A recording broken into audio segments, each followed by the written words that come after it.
facing the police every single day.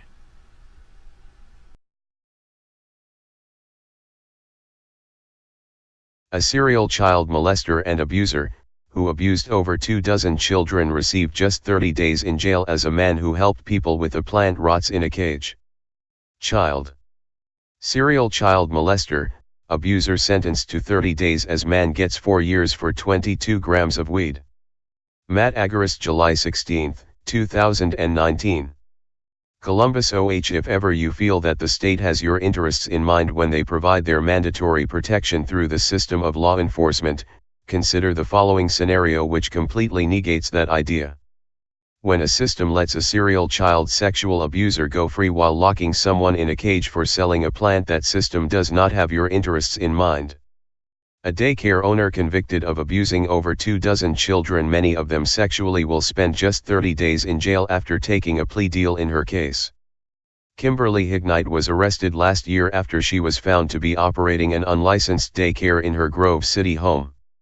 According to WBNS, when the sheriff's office searched the home in May 2018, they say they found 24 children with one adult, Hignite's 71-year-old mother.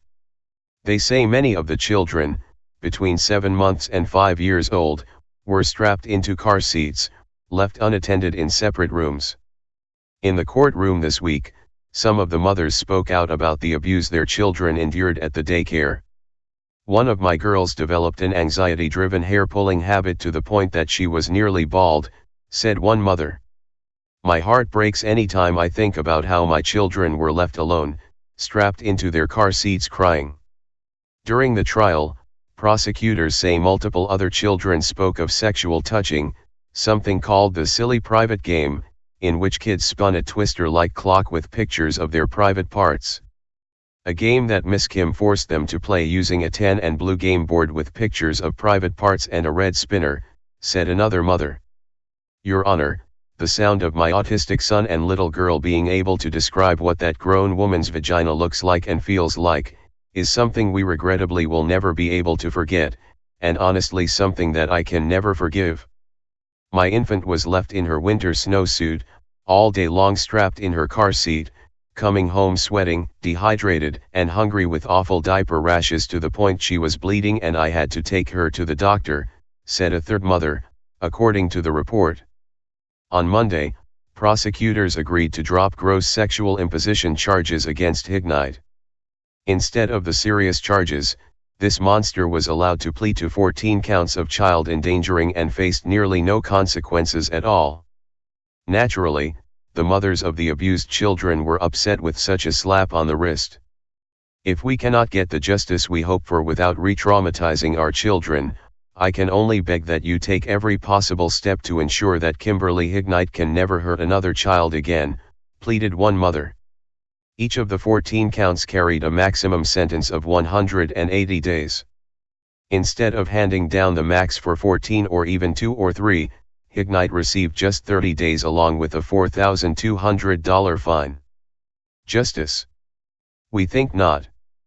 Highlighting the sheer injustice of this situation is the fact that an arguably innocent man is rotting in a cage right now for helping people acquire marijuana. Shane Sheed, 37, submitted a request to Judge Bill Simpson on March 28 to have his 2 to 4 year prison sentence reduced, for possession of 22.1 grams of marijuana. However, this week, that request was denied.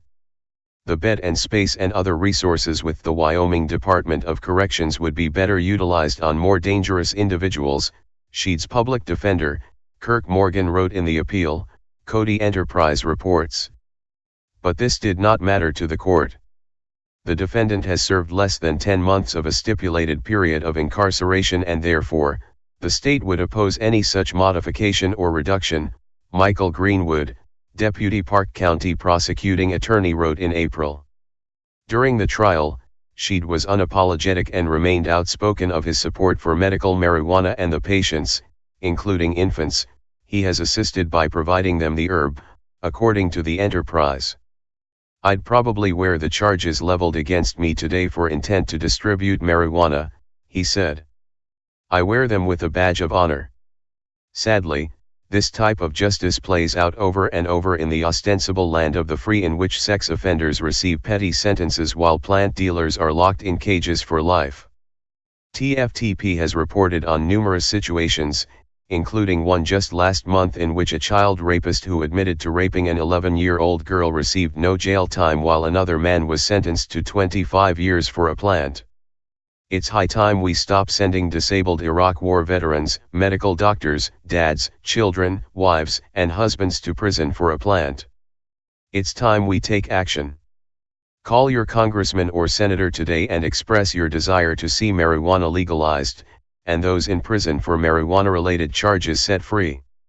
As Joe Rogan famously said nearly a decade ago, prison is for rapists, thieves, and murderers. If you lock someone up for smoking a plant that makes them happy, then you're the F-king criminal. Please share this article so we can show others how crimes against children go unpunished while the state ruins lives over plants. It is incomprehensible to me that another human being, a woman and a mother, could treat children this way. Heartbroken parents plead for justice after a daycare owner admits to endangering their children. Prosecutors say the kids were neglected and some sexually abused. Good evening, I'm Jerry Revish. And I'm Yolanda Harris.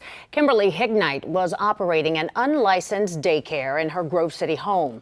Well, today Hignite pleaded guilty, but as 10 TV's Glenn McIntyre reports, not before hearing from the parents of her victims.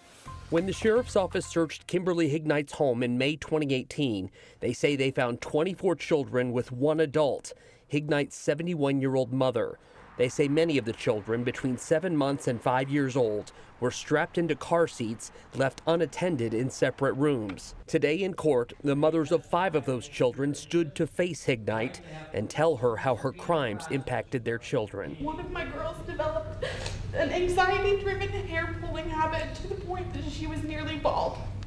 My heart breaks anytime I think about how my children were left alone, strapped in car seats, crying. Prosecutors say 3 children spoke of sexual touching, something called the silly private game. A game that Miss Kim forced them to play, using a tan and blue game board with pictures of private parts and a red spinner. Your Honor, the sound of my autistic son and little girl being able to describe what that grown woman's vagina looks like and feels like is something we will regrettably never be able to forget, and honestly something that I could never forgive. 10 TV is not identifying the parents to protect the anonymity of their children. My infant was left in her winter snowsuit all day long, strapped in her car seat, coming home sweaty, dehydrated, and hungry, with awful diaper rashes to the point she was bleeding, and I had to take her to the doctor. In a plea deal today, prosecutors agreed to drop gross sexual imposition charges against Hignite in exchange for her guilty plea to 14 counts of child endangering. I want the court to know that we accepted this plea deal because I cannot allow Ms. Hignite to take away one more moment from my children's lives.